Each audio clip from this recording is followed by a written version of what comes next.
자신이 사는 그 현실이라는 이 세상의 삶 속에서 그걸 벗어나서 자신의 삶을 바라보기가 쉽지가 않습니다.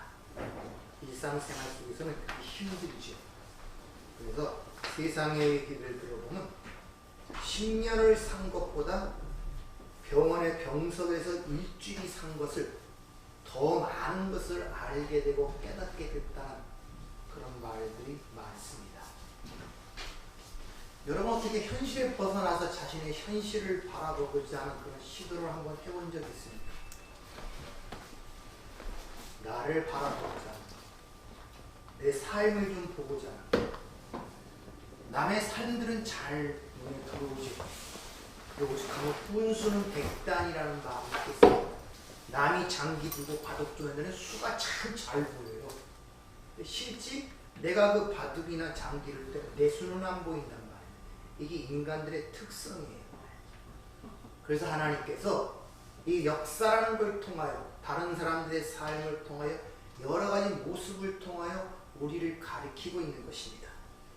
지난주에 말씀드린 것처럼 이스라엘 백성들의 광야 40년, 또 예수님의 광야의 또 40일간의 시험, 이 모든 것은 이 역사와 우리 인생을 통해서 하나님이 그려내고자 하는 것을, 무엇을 알 수 있도록 교묘제, 어떤 그림으로 우리에게 보여주시는 거예요. 바로 인생, 이 역사라는 것이 바로 이런 것이야 라는 것을 그려주고 있단 말이에요. 그래서 여러분들이 신명기 8장에 나온 분명한 말씀을 여러분이 알아야 됩니다. 이 광야 40년을 걷게 하신 것을 기억하라. 왜 이 광야 40년을 허락하셨냐 말이에요. 40이라는 것은 인생 전체를 예고 역사 전체를 함축하는 말입니다. 또 다른 말로 여러분은 창세전 하나님의 백성으로 이미 존재하는 자들인데 왜 이 세상의 삶을 허락하셨냐 말이에요. 광야라는 이 삶, 힘들고 어렵고 고통스러운 삶을 허락하셨냐 말이에요. 그것을 우리에게 보여주는 거예요. 그래서 지난주의 제목이 시간은 금인가? 라는 질문으로 시작을 했습니다. 그래서 인타임이라는 그 영화의 어떤 얘기를 통하여 빗대어 말씀을 드렸죠. 그러니까 우리는 이 시간이라는 것, 즉 인생이라는 게 시간을 이미 각자에 주어졌단 말입니다. 그게 시간이 얼마나 주어졌는지를 우리는 잘 몰라요. 그게 60년인지 인간 세상에서 100년인지 아무도 모릅니다. 그러나 일단 그 시간은, 주어진 시간은 끝난다는 것은 누구나 알고 있습니다. 그럼 여러분 주어진 그 시간, 흔히 우리가 말하는 생명을 지불하면서 이 삶을 살아가고 있는 거예요. 아주 소중하단 말입니다. 인간들은 그걸 감지하기 때문에 시간은 금이다, 이런 속담도 생기고 관용어가 생기는 것입니다. 그러면 여러분이 그 시간을 주어지고 그 생명이라는 걸 주어지고 그 속에서 무엇을 해야 될 것인가를 알아야지 그 소중한 시간, 소중한 생명을 올바른 데 질구하고 열매 있는 것을, 열매를 얻을 수 있는 것에 여러분의 시간과 생명을 지불할 거 아닙니까? 헛된 데 지불할 수는 없잖아요. 아깝잖아요. 다시 얻을 수 있는 것이 아니기 때문에. 따라서 하나님께서 주어진 이 역사 속에서 우리에게 의도하는 목적과 뜻이 무엇인가를 알아야 단 한 번 주어지는 그 인생을 소중하게 그곳에 사용해야만이 그 결과를 우리가 갖고 살 수가 있단 말입니다. 그걸 세상에선, 세상 사람들에서는 보람이라고 그러죠. 근데 우리 성경, 기독교에서는 하나님의 영광이라고 그렇게 이야기를 합니다.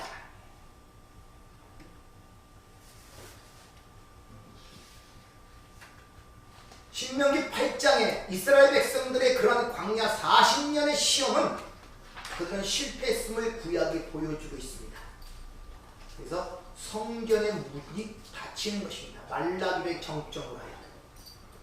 그러나 똑같은 그런 상황이 신약에서 광야 40일 동안 광야에서 예수님이 똑같은 시험을 받는데 예수님은 승리를 하시죠. 승리를. 거기 다른 점이에요. 구약과 신약의 다른 점이 그런 말이에요. 구약은 시편 사람들의 삶의 모습이고 신약은 한 사람 예수 그리스도의 승리한 삶을 보여주고 있단 말입니다. 그래서 구약은 율법이고 신약은 은혜라고도 이렇게 이야기를 할 수가 있단 말입니다. 누가복음 4장의 말씀을 읽어보고 오셨습니까? 거기서 보면 먼저 예수님의 공생이 시작하시면서부터 성령의 이끌림을 받아서 광야에 시험하는 모습이 거기 드러나고 있죠. 이와 똑같이 우리 성도들도 성령의 이끄심이 어디로 이끌어가냐? 광야로 이끌어갑니다. 그러니까 예수님을 시험했던 그 시험이 우리 삶 속에 똑같이 일어난단 말이에요. 근데 다른 점이 뭐냐? 우리의 시험은 그 은혜를 알기 위한 이미 승리한 시험이고 그 은혜를 가리키기 위한 시험이고 예수님의 시험은 진짜 시험했단 말입니다. 그렇게 광야 40일의 시험을 받아 승리하신 그 주님이 바로 어디에 가냐면 자기 고향 나사렛에 사는 그 회당에 가서 복음을 선포하십니다. 거기서 이사야 61장 희년이라는 그 내용을 갖고 복음을 선포하시죠. 회당에서. 근데 회당이라는 지구로 말하면 교회라고 이야기할 수가 있어요. 근데 그 내용을 보시면 알겠지만 첫 번째, 두 번째 사람들이 예수의 그 말씀을 듣고 칭송하였더라, 놀랍게 여겼더라. 그 얘기가 보면은 마치 그들이 예수님의 말씀을 알아들은 것 같고 은혜 받은 것처럼 느껴지는 그런 뉘앙스가 있단 말입니다. 그런데 예수님을 그렇게 칭송하고 놀랍게 여기는 그들의 반응을 보고 예수님이 그걸 어떻게 얘기하느냐? 그게 누가복음 4장 23절. 예수께서 그들에게 이르시되 내가 반드시 의사야 너 자신을 고치라는 속담을 인용하여 내게 말하기를 우리 들은 바 가버나움에서 행한 일을 내 고향 여기서도 행하라 하리라. 이렇게 얘기를 해요. 예수님의 복음을 듣고 칭송을 하며 놀라는 그들의 그 반응을 어떻게 평가하냐면 의사야 너 먼저 너 자신을 고치라. 그리고 내가 가만을 행한 그 기적도 여기서 행하라 하는 그런 식으로 평가한단 말입니다. 쉬운 말로 이 얘기가 뭐냐면 강도, 십자가상에서 한 강도가 네가 네 자신을 먼저 구원해봐. 그리고 네가 내려오면 내가 너를 믿을 거야 하는 그 내용이란 말이에요. 쉽게 말하면 그들이 지금 예수님의 말씀을 듣고 반응하는 그 내용이 마귀가 의도하는 반응이었단 말입니다. 마귀가 시험하는 말이었단 말이에요. 그러니까 그들이 진짜 알아듣고 그 칭송하고 놀란 것이 아니라 자기의 세상적 유익으로 그 말을 들었고 그걸 증거하기 위해서 기적을 보여달라 이렇게 반응하는 모습으로 그들을 파악했단 말입니다.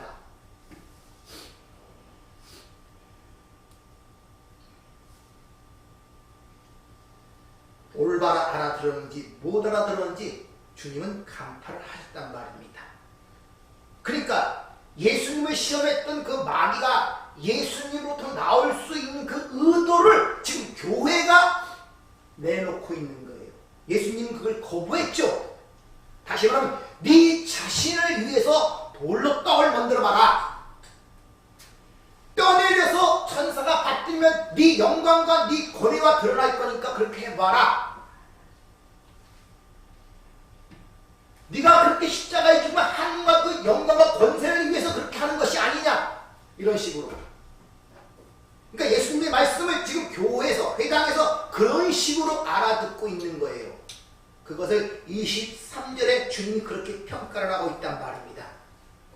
따라서 마귀는 물론 여러 정적 존재이지만 가장 중요한 어디서 드러나느냐? 교회 안에서 드러난단 말이에요.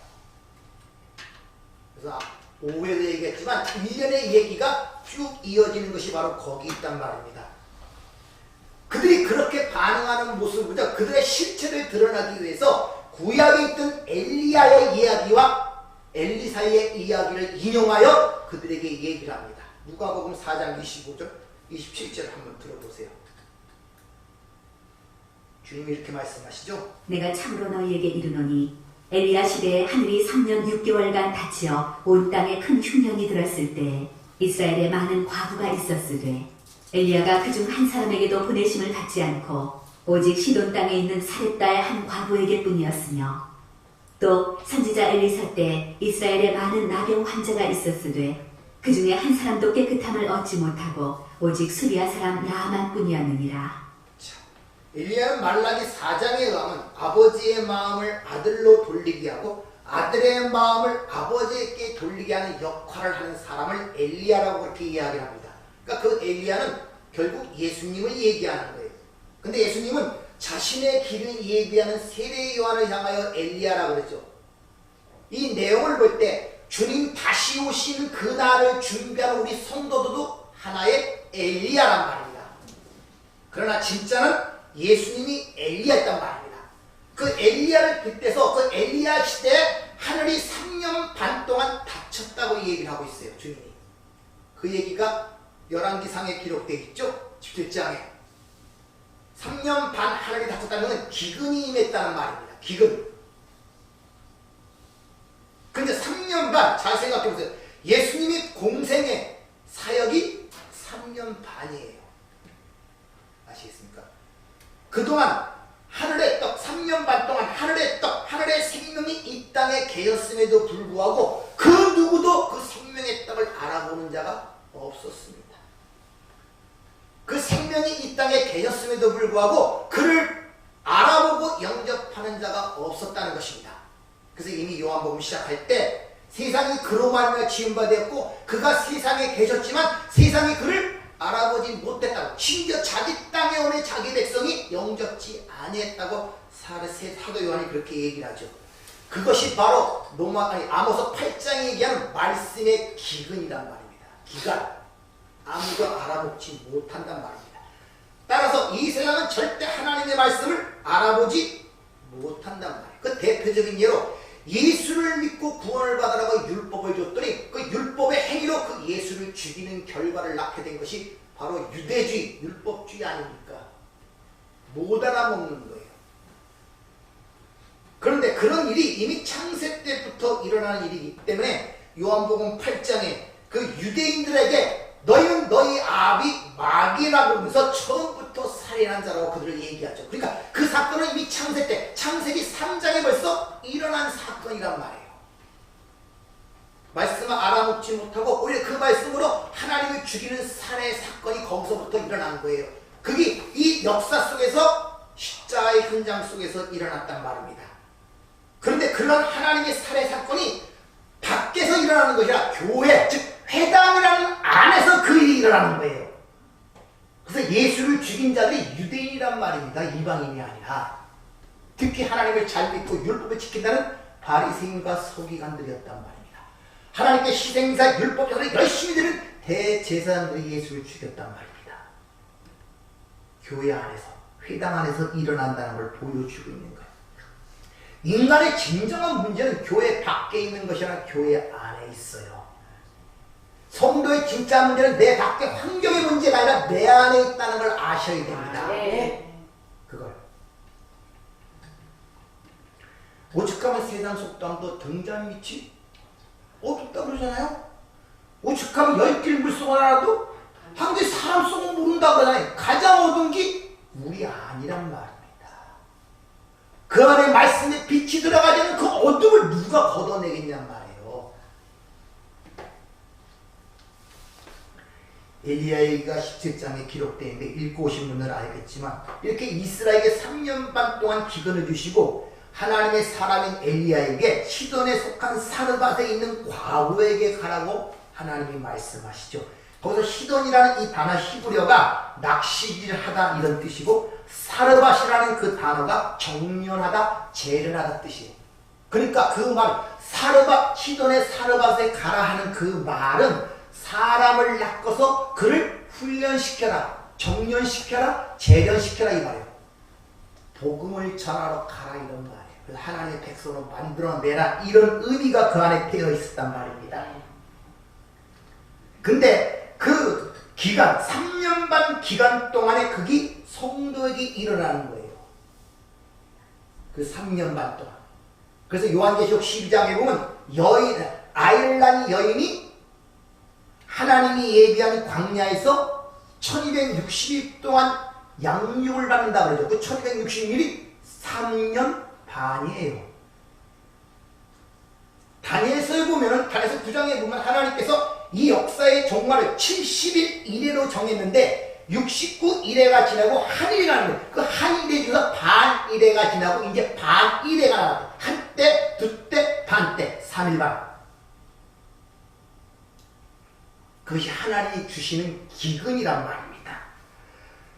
이런 그 엘리야 때 사르가 과부의 그 기근의 이야기를 통하여 우리에게 뭘 가르치는 내용을 뭘 가르치고는 잘 이해를 하셔야 된단 말이에요. 지금 인간의 행위로 율법주의로 살아가는 그 이스라엘은 기근으로 죽어가고 있는 거예요. 율법을 행한다 하면서도. 왜? 말씀을 먹지 못하니까, 양식을 먹지 못하니까. 이와 똑같이 예수님이 오신 3년 반 동안 이스라엘 백성들이 그 하늘의 떡을 알아보는 자가 없었단 말입니다. 똑같이 기근이란 말입니다. 그러니까 예수님이 그 진짜 생명의 떡이 와서 회당에서 이스라엘 백성들에게 유대인들에게 복음을 전하는데 그 생명을 떠나는데 아무도 그걸 못 알아보는 거예요. 못 받아먹는 거예요. 율법주의는 절대 하나님의 말씀을 받아먹지 못하는 것입니다. 그래서 우리의 사고가 말씀을 들을 때마다 항상 어떻게 시작됩니까? 해야 되냐 하지 말아야 되냐. 그 외에 다른 사고방식이 여러분 삶 속에 있습니까? 이걸 해야 됩니까? 안 해야 됩니까? 이런 지금 전부 다 그런 사고방식으로 세상을 바라보고 있잖아요. 해야 되냐 하지 말아야 되냐, 좋은 일이냐 나쁜 일이냐, 이런 식으로.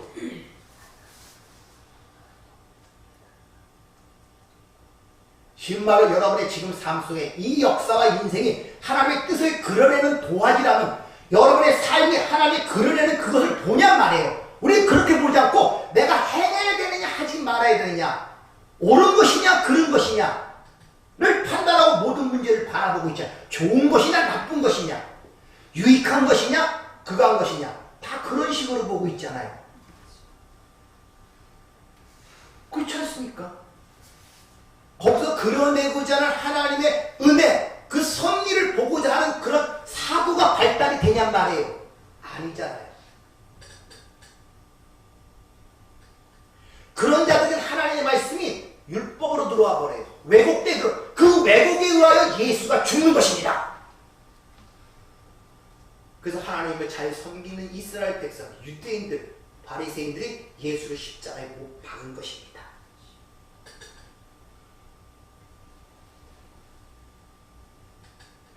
그리고 그렇게 하나님의 떡을 얘기했더니 그들이 자신의 율법적 행위에 의하여 예수를 배척하는 것입니다.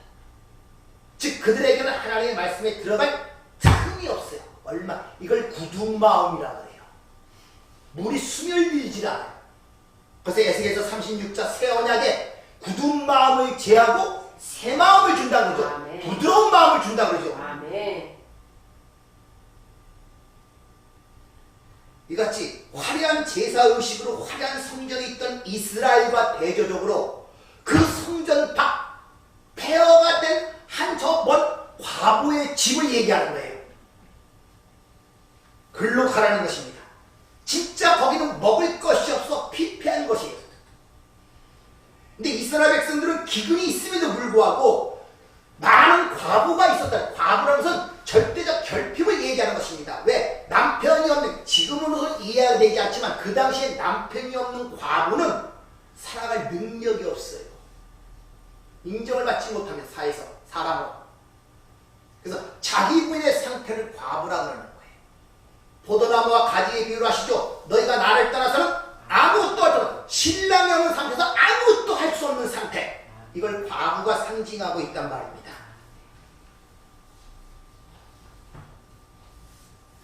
그래서 스스로의 힘으로는 거기서 얘기처럼 밀가루 한 움큼도 만들어낼 수가 없어요. 그래서 마지막 남은 그것으로 떡을 먹고 죽으려는 모습으로 거기서 그려지고 있다. 왜? 한 움큼도 만들어낼 능력이 없기 때문에.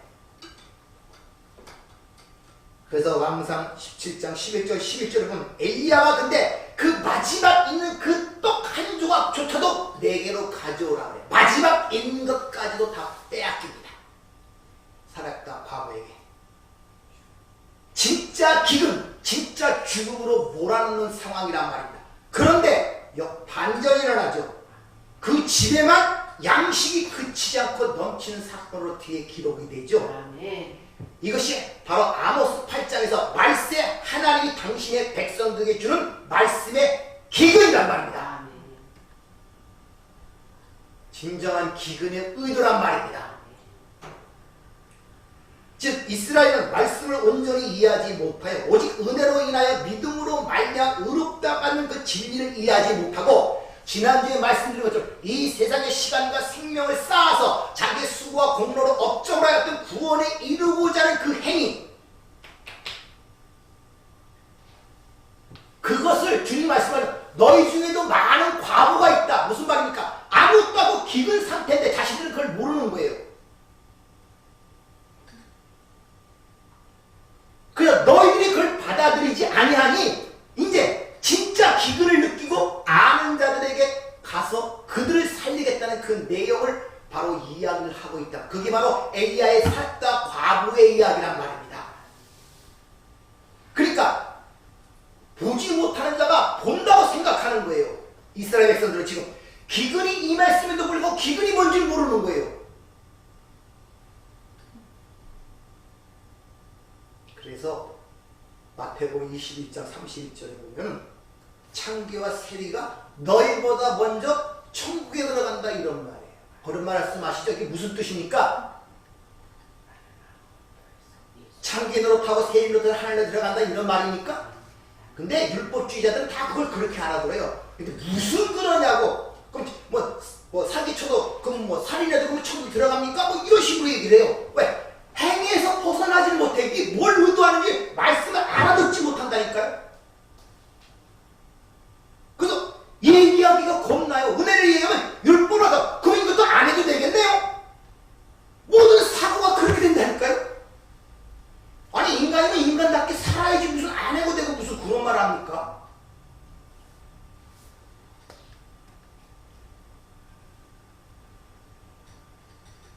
즉 사르밧 가부는 나는 불가능한 자이며 죽을 수밖에 없는 자라는 사실을 자인한 대표의 모델로 등장하는 거예요. 그러니까 마지막 있는 것까지도 하나님께 바치는 거예요. 그걸 가지고 진짜 죽음으로 밀려 들어가고 있단 말이에요. 그런데 거기서 진정 끝이지 않는 양식이 넘치더란 말입니다.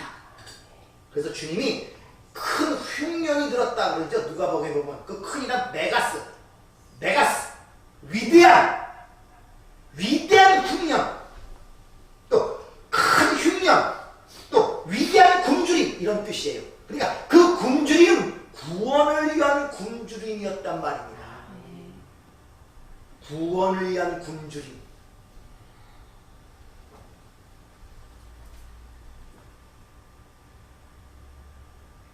정작 율법의 행위로 화려한 성전을 자랑하던 이스라엘은 기근으로 죽어가고 있고 오히려 가난하고 황폐한 집에서 마지막 가진 떡조차 빼앗긴 과부는 영원히 썩지 않는 그 양식을 받는다는 사실을 통하여 엘리야와 사르밧 과부의 일을 통하여 지금 그들의 실상을 폭로시키고 있는 것입니다.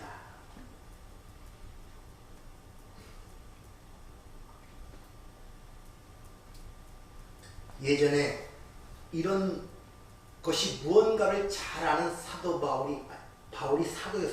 바울이었습니다. 왜? 과거도 바리새인 중에 바리새인이었단 말입니다.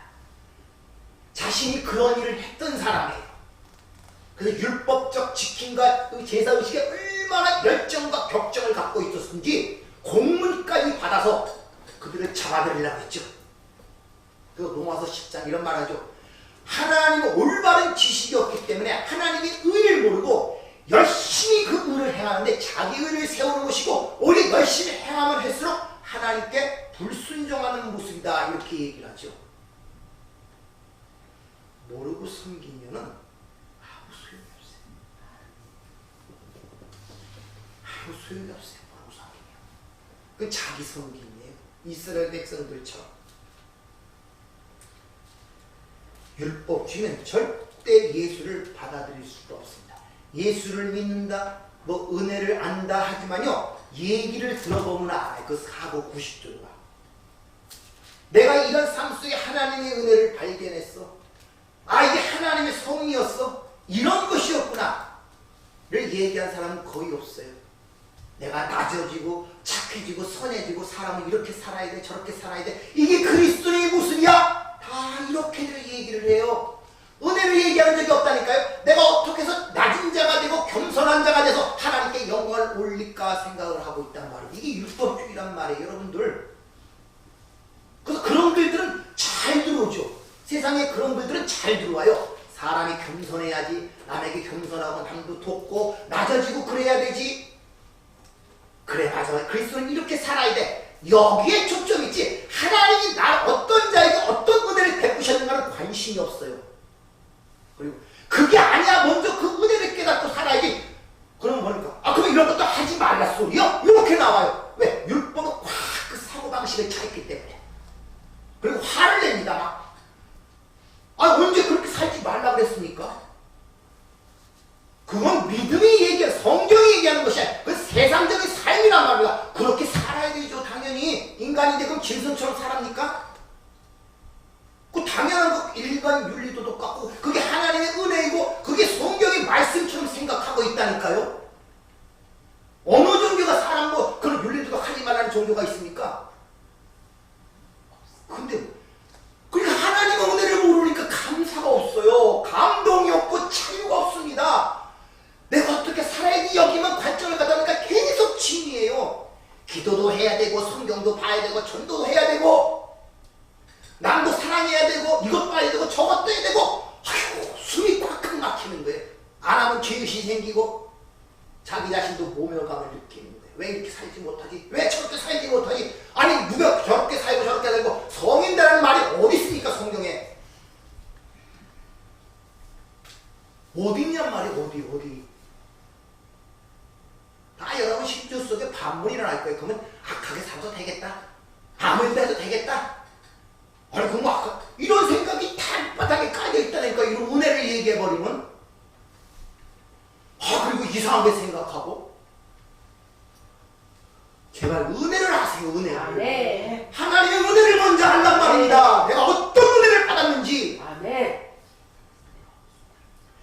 우리가 일만의 가능성만 있더라도 주님은 죽으실 필요가 없었단 말입니다. 여러분들 내 말에서 인간적 행위를 통하여 그를 가르치고 변화될 능력이 있었다면 주님이 십자가에 죽으실 필요가 없었단 말입니다. 수많은 선지자가 와서 가르쳤잖아요. 구약에. 아니 가르침이 없어 사람이 안 변합니까? 지금? 가르침이 없어 세상이 지금 안 변합니까? 지식이 없어 안 변합니까 지금? 여러분 몰라서 지금 삶을 그렇게 사십니까? 어떻게 살아야지 다 알고 있잖아요. 그게 교육? 안 됩니다. 안 되잖아요. 안 되잖아요. 그 두 손발 들고 주 앞에 나와서 주 사로바꾸기처럼 난 죽을 수밖에 없습니다. 라는 식으로 이게 이어져 가야 되는데 그게 안 되는 거예요. 그게 안 되는 거예요. 그게 안 돼요. 여전히 이제 자존심을 지켜야 되고 내 위심과 체면을 살려야 되고 그런 것들이 꽉 차 있단 말입니다.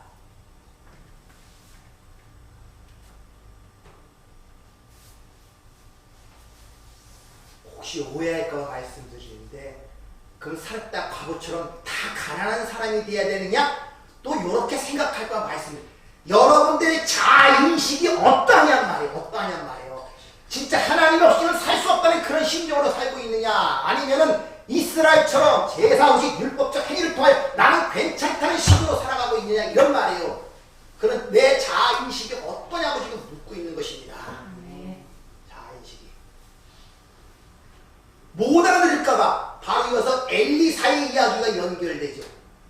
나만 장군, 문둥병자 나만 장군의 그 이야기가 바로 연결됩니다. 왜? 한마디에서 못 알아들으니까 또 엘리사의 이야기를 통하여 또 지적을 하는 것입니다.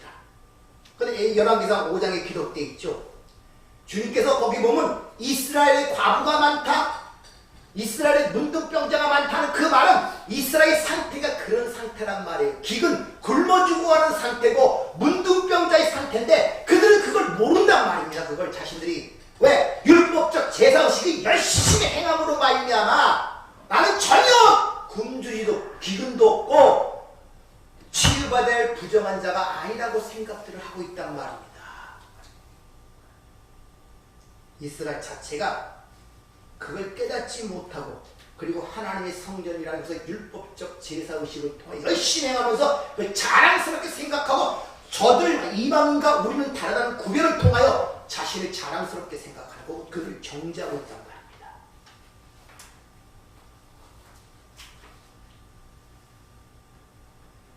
자신들이 기근에 시달리며 문둥병자는 사실을 보지를 못하는 거예요. 똑바로 보지 못하는 거예요. 보지 못하는 소경에서도 본다고 생각하고 있단 말입니다. 이 요한복음 9장 날 때부터 소경단자의 눈을 뜸으로 통해서 가르치는 거 아닙니까? 주님께서 보지 못한 거 본다고 생각하고 있다니까요. 여러분 보고 있습니까? 인생을 제대로 보고 있어요? 이 역사를 제대로 보고 있습니까? 나에게 다가오고 엄청난 죽음이라는 걸 제대로 보고 있습니까? 그걸 제대로 보고 있냔 말이에요 지금요. 그래서 본다고 살아가고 있잖아요. 성경은 말씀이 없이는 어둠이라 그래요. 그래서 주의 말씀이 내 길에 빛이요 내 발에 등이라 그러지 않습니까? 그러니까 그 말씀이 없어도 어둠이란 말입니다. 그래도 본다고 생각하고 있잖아요. 왜? 이 땅에서 배운 지식으로. 그게 율법적 인본주의란 말입니다. 그리고 안다고 생각하고 있잖아요. 모른다고 생각하고 하나님께 기도하고 말씀을 통해 연구하고 그런 애절함이 있습니까? 간구가 있습니까? 탄원함이 있습니까? 없잖아요. 없잖아요. 아니 말씀이 없으면 어둠이라면서요. 근데 말씀에 사마음이 있습니까? 왜 그러냐고 질문이 있습니까? 의문이 있습니까? 내 눈을 열어달라는 그런 간절함이 있습니까? 없잖아요. 본다고 생각하는 거. 본다. 이렇게 이스라엘 밖에 이방인은 문둥병자인 나만이라는 사람은 엘리사를 찾아오는데 그 치유를 받지 않으면 죽을 병에 걸렸다는 것을 즉 아는 자, 자신의 실체가 뭔지를 아는 자의 대표로 등장하는 거예요. 한 개인의 문둥병자가 아니라 내가 치명적 질병에 걸려 죽을 수밖에 없는 자라는 사실을 자각한 자란 말입니다. 예수를 믿고 예수의 십자가를 바라본다는 것은 내가 죄라는 치명적 질병이어서 내가 죽을 수밖에 없는 존재라는 걸 자각할 때만 예수여 나를 불쌍히 여겨주소서 나를 기억하소서 소리가 나오지 자신의 실체를 물어보면 그런 소리 안 나와요. 여러분들 기껏해야 이 땅에서 뭐 이것저것 해달라는 그런 소리밖에 안 나온단 말이에요. 여러분들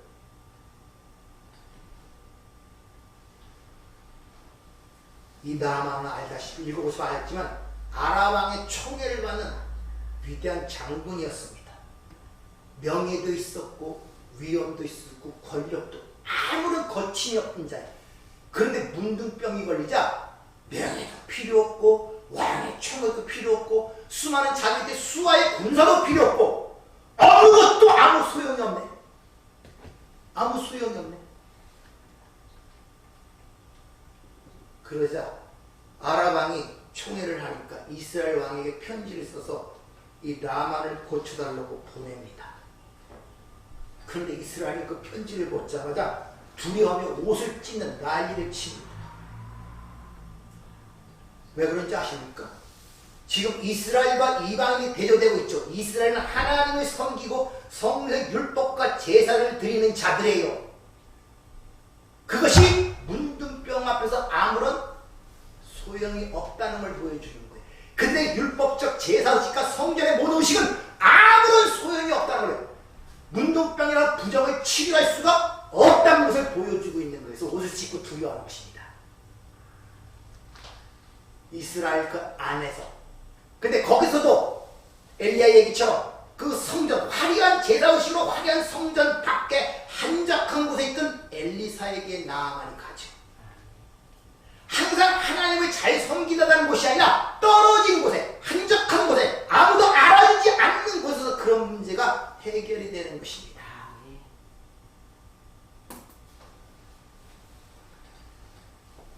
거기서 엘리사가 어떻게 이 나만 장군을 고치는가 보세요. 자기 딸에는 자기 병을 고치려니까 얼마나 존경스럽고 겸손하고 겸양을 갖고 그 존대하기 위해서 군사를 끌고 왔겠습니까? 근데 만나주지도 않고 종을 시켜서 말만 전해요. 요단강에 가서 7번 몸을 씻으라는 것입니다. 마치 신약에 보면은 귀신 들린 그 아이를 고치라고 했더니 개에게는 그것이 합당하지 않다 그러니까 개도 주의 상에서 떨어지는 것을 먹는 그런 입장이 된단 말이에요. 거기서 7번 씻으라. 이 7이란 세바라는 이 7이라는 단어는 성경에서 매우 중요한 단어죠. 언약의 숫자며 완전 안식의 수를 뜻합니다. 7이라는 숫자, 이 세바라는 단어가. 그래서 그 7이라는 단어가 그 숫자가 갖고 있는 이 의미를 조합해 보면은 하나님의 언약. 그래서 7번 말하죠. 창세기 1장에 7번 말합니다. 그래서 7번. 하나님이 이르시되 창조가 일어나죠. 그 7번 말이 하나님의 7 언약이란 말이에요. 그대로 이루어지는 거니까. 그래서 하나님의 언약은 예수 그리스도의 죽으심으로 완성이 되는 것입니다. 그걸 창조라 그래요. 그걸 창조라 그래요. 그리고 그 창조가 완성된 상태를 안시라고 하기 때문에 7일째 하나님이 안식하셨다는 말이 거기 나오고 있단 말입니다. 즉 하나님의 언약의 말씀이 그를 치유하더란 말이에요. 하나님의 약속이 그를 치유하더란 말입니다. 하나님의 말이 그를 치유하더란 말입니다. 여러분들이 말씀에 사모함이 있으면 이 자리에서 설교를 들을 때 성령이 있다면 여러분 모든 문제 해답이 있을 뿐 아니라 거기서 여러분 모든 것도 치유를 받습니다. 왜? 하나님의 말씀은 살아있고 운동력이 있기 때문에. 근데 그런 사모함이 없으니까 그런 거예요. 무슨 학교 강의 듣듯이 학교에서 무슨 도덕적 바른 지침서 듣듯이 그게 율법주의 아닙니까? 인생이 어떻게 살아야 되는가 바른 생활 지침서들은 거기서 무슨 하나님의 말씀이 역사를 하겠습니까? 이렇게 약속은 하나님께서 새롭게 창조하는 능력이 있습니다. 그래서 예수를 언약의 성취자라고 그렇게 얘기를 합니다. 히브리서 9장에서 그걸 잘 설명하고 있죠. 그 주님께서 내가 너에게 이른 말은 성령이며 뭡니까? 생명이래요. 그 말은 로고스가 아니라 네마, 그 내용의 말이란 말입니다. 여러분들이 말씀을 들어갖고 그게 여러분 삶 속에서 그게 네마로 여러분을 붙잡고 있어야지 그 힘이 돼요. 그래서 반드시 그 여러분의 자신의 것이 되려면 여러분의 삶에서 그게 경험이 되고 체험이 되는 거예요. 그래야만이 진짜 그 말씀이 살아있는 창조의 능력이라는 걸 가르치고 주고 있고 성경의 창조를 얘기할 때 말씀으로 창조했다 그러지 다른 걸로 창조했다는 말을 안 하는 이유가 바로 거기 있다. 말씀 자체가 창조의 능력이 있는 것입니다. 그래서 지금 역사가 이루어지는 것도 하나님의 말씀대로 이루어지고 운행해 가고 있는 것이고 하나님이 그치라는 그 순간에 끝나버리는 거예요. 인간의 핵폭탄을 일으켜서 지구가 망하는 것이 아니라 세상이 망하는 것이 아니라 이 세상에 뭐 바이러스 질병에서 세상이 망하고 행성이 부서 망하는 것이 아니라 하나님이 때가 되면 망하는 거예요. 그 주님 때와 기한이 아버지 손에 있다고 분명히 말씀하고 있지 않습니까? 따라서 약속이 새롭게 창조해내는 것을 엘리사의 나만 장군에게 요단강에서 7번 몸을 씻으라는 그 말씀 속에서 우리에게 보여주고 있단 말입니다.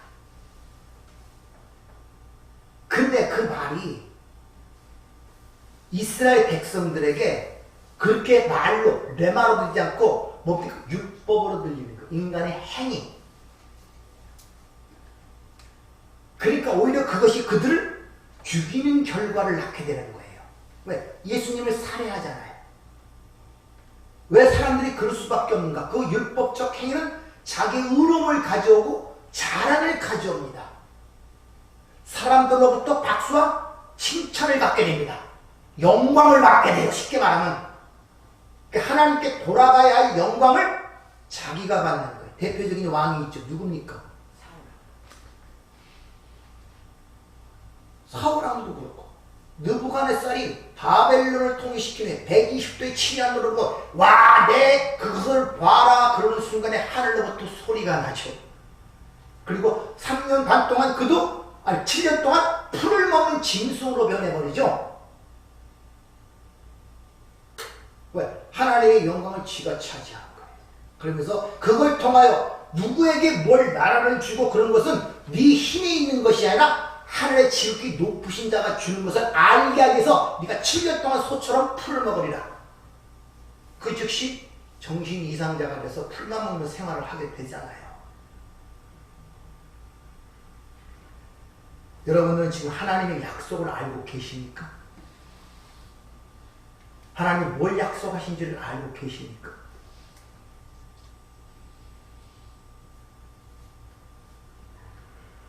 그리고 그 언약의 성취자이신 예수 그리스도를 알고 계십니까?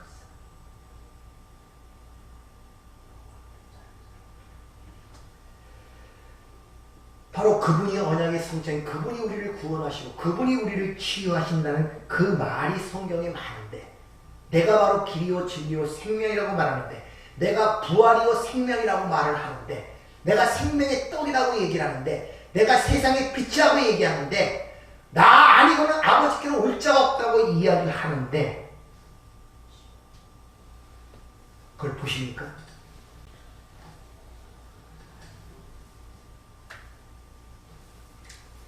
그러한 대로 말씀이 인도하지 않는 그것을 오후에 얘기했지만 그걸 귀신 들린 자라고 해요. 그래서 읽어보지 않지만 회당에 귀신 들린 자가 나타나죠.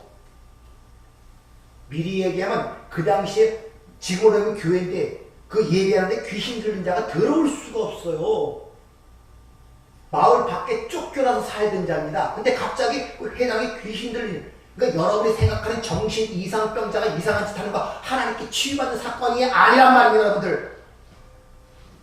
그래서 여러분들이 오후까지 들으면 성경에서 말하는 귀신과 마귀가 뭐 하는 거를 여러분 잘 인식하셔야지, 여러분이 갖고 있는 그 환상적 이미지, 뭐 뿌리 달리고 뭐 이런 거에서 벗어날 수가 있고, 또 침 흘리고 막 몸부림치는 막 정신병자들 어떤 그런 현상이 그걸 마귀라고 거기서 벗어날 수가 있는 거예요. 진짜 마귀는 하나님의 말을 다르게 가지고 있는 거예요. 마귀처럼 하나님의 말을 인용하면서 목적지를 다르게 하는 거. 자연 돌을 떠거나, 이 복음이라잖아요. 돌이 와서 떡에서 우리 먹여서 우리 살리는 거 아닙니까? 하나님의 말씀을 인용한다니까요. 그러니까 목적지를 바꿔요. 네가 굶주렸지 않느냐? 40일 굶주렸잖아. 너 먼저 살아야 될 거 아니야? 그렇게 얘기를 하잖아요.